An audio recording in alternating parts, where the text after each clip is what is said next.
Welcome to আর রান্নাঘর। বন্ধুরা, আজকের রেসিপি একদম সিম্পল, ডিম আলুর ঝোল। আমরা অনেকেই ডিম আলুর ঝোল করে থাকি। আমি কিভাবে করি তাহলে চলুন দেখি আজকে। প্রথমে দেখুন, ডিম নিয়েছি বেশ 10-12টা মতো। তার মধ্যে একটু লবণ দিয়ে ডিমগুলো সেদ্ধ করতে দিলাম। আর এদিকে আলু ডুমো ডুমো করে কেটে লবণ হলুদ দিয়ে মাখিয়ে নিলাম।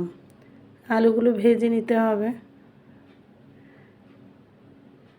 এবার কড়াইয়ে সর্ষের তেল গরম করে আলুগুলো ভাজতে দিয়ে দিলাম। আলুগুলো একটু লাল লাল করে ভেজে নেব। আলু ভাজা হয়ে গেছে, আলুগুলো তুলে নিচ্ছি।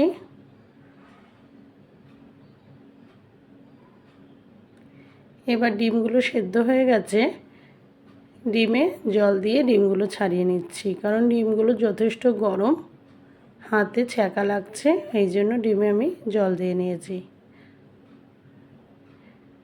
সব ডিমগুলো ছাড়ানো হয়ে গেল।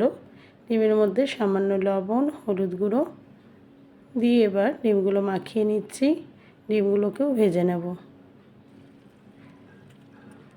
ডিমগুলো ভাজা হয়ে গেছে, এবার ডিমগুলো তুলে নিচ্ছি।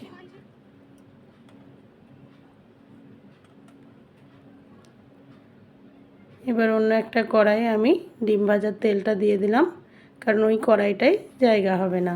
তার মধ্যে 2টো শুকনো লঙ্কা, একটা তেজপাতা, একটা গোটা জিরে, 2টো লবঙ্গ, একটা দারচিনি এবং 2টো এলাচ ফাটিয়ে দিয়েছি। এলাচটা একটু গন্ধটা বেরিয়ে যাওয়ার পর পেঁয়াজ দিয়ে দিলাম। পেঁয়াজটা পাতলা পাতলা করে কেটে নিয়েছি।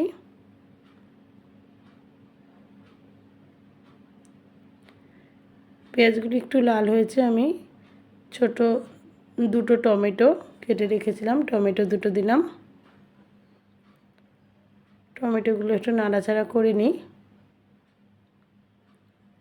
এবার মশলার মধ্যে দিচ্ছি 1.5 চামচ আদা বাটা, 1 চামচ রসুন বাটা।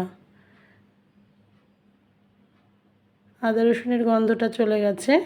এবার 1 চামচ হলুদ গুঁড়ো, স্বাদ মতো লবণ, 1 চামচ জিরে গুঁড়ো এবং 1 চামচ কাশ্মীরি লঙ্কার গুঁড়ো, 1/2 চামচ গরম মশলার গুঁড়ো দিয়ে মশলাটা ভালো করে কষিয়ে নেব। মশলা কষানো হয়ে গেছে, ভাজা আলুগুলো দিয়ে দিলাম।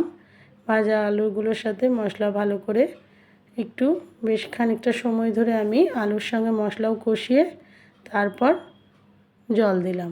এই সময় আপনারা গরম জল ব্যবহার করতে পারেন। গরম জল ব্যবহার করলে রান্নার টেস্টটা একটু অন্যরকম হয়।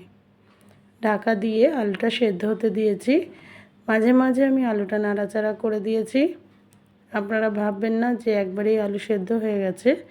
আলু সেদ্ধ হয়ে যাওয়ার পর ডিম আর ধনেপাতা আমি দিয়ে দিলাম। এবার ডিম দেওয়ার পর আর একটু ফুটিয়ে নেব মিনিট 3, তাহলেই রেডি আলু ডিমের ঝোল।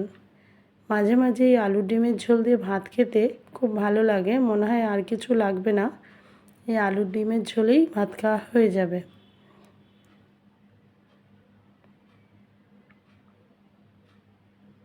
আপনাদের যদি আমার এই সিম্পল রেসিপিগুলো ভালো লাগে, প্লিজ অন্যদের সাথে শেয়ার করবেন এবং আমার পাশে থাকবেন।